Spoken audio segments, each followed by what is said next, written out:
My name is Lila. I was 16 when everything inside me shattered forever.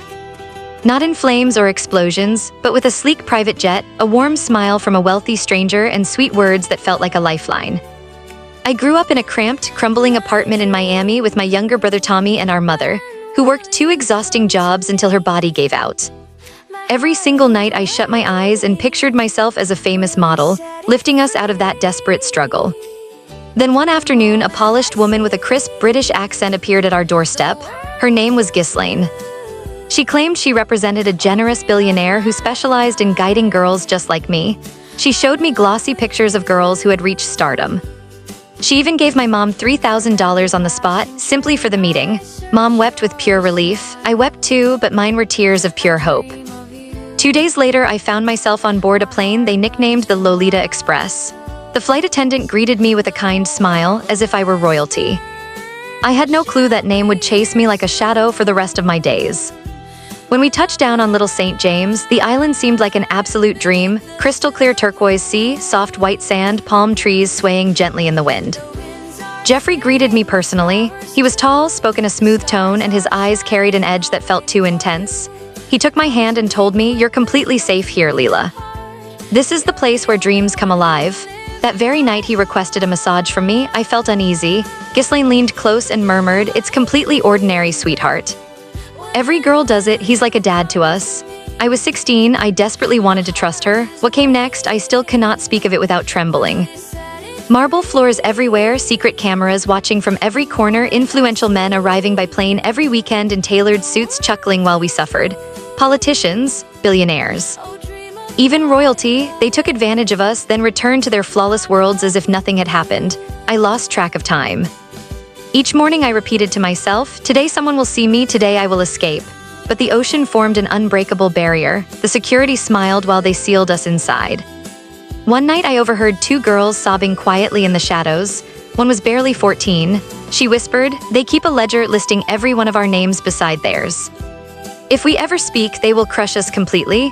Months dragged by. My body turned into an empty shell. My mind learned to drift away while awful things unfolded. I gave up dreaming of modeling. Instead, I dreamed only of wrapping my arms around Tommy once more. Then suddenly one day the whole nightmare burst open. The FBI arrived, Jeffrey was taken into custody, the island was searched.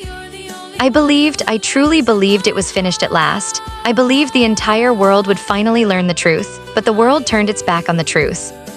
They released the documents bit by bit, thousands upon thousands of pages, names blacked out, proof buried beneath claims of national security.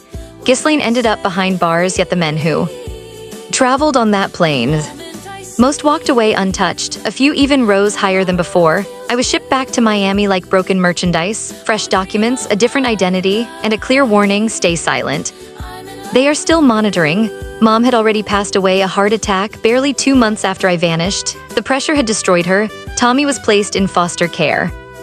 When I finally located him, he stared at me as though I were a stranger. He was 8 years old now. He no longer remembered the big sister who once sang lullabies to help him sleep. I attempted to share my experiences. Cameras rolled, courtrooms echoed. Each time I tried to speak, attorneys showed up with warnings. "Mention their names and we will destroy you." One evening, a dark vehicle trailed me all the way home. The following morning, my small apartment had been ransacked. Nothing taken except the single photograph I owned of me and Tommy from before any of this. That was their silent warning. Today I exist in a modest room with one tiny window facing nothing but a plain brick wall. Every single night the same nightmare returns. I hear Jeffrey's voice softly repeating, "You're completely safe here, Lila." I was never safe, none of us ever were. The Epstein documents are available for everyone to see now. You can read them, but you will not discover my true name. They wiped it away, they erased hundreds of us. We became simple statistics, victim 17, Jane Doe 3. But I am not a statistic, I am Lila. I once had big dreams. I had a little brother who looked up to me as his hero. I had an entire future waiting. They stole it all, and the most painful truth, the men responsible, they remain free, still wealthy, still appearing on television with smiles. Still traveling on luxury jets.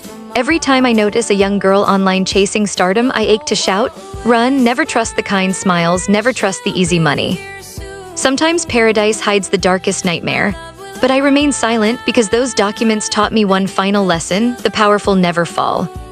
The forgotten girls, we simply learn to carry the quiet pain. My name is